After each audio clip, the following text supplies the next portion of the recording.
दोस्तों, बिहार चुनाव के बाद सबसे ज़्यादा चर्चा बसपा की हो रही है और AIMIM की हो रही है। इन दोनों ने जिस तरीके का गणित वहाँ सेट किया, जिस तरीके से दमदारी के साथ चुनाव लड़ा, वो वास्तव में चर्चा करने के लायक ही है। अब चिंता की लकीरें साफ तौर पर दिखाई दे रही हैं समाजवादी पार्टी के माथे पर। समाजवादी पार्टी के मुखिया अखिलेश यादव इस वक्त वास्तव में काफी चिंतित और परेशान दिखाई दे रहे हैं। उन्होंने साफ तौर पर कह दिया है कि कोई भी समाजवादी का राष्ट्रीय प्रवक्ता या फिर कोई भी नेता बसपा सुप्रीमो मायावती के बारे में कोई टिप्पणी नहीं करेगा, कोई बात नहीं करेगा।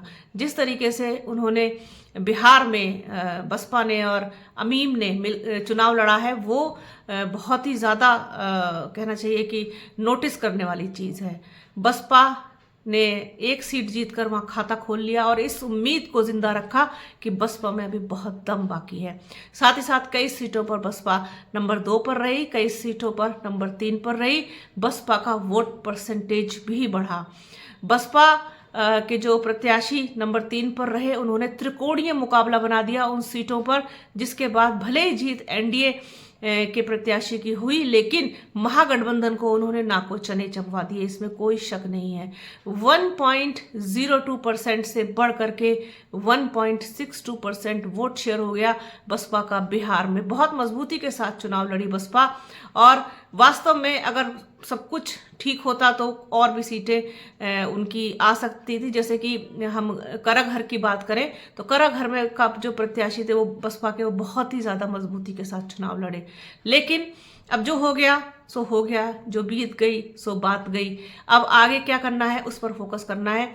2027 में बसपा अपनी नई रणनीति के साथ उतरेगी, इसमें कोई शक नहीं है।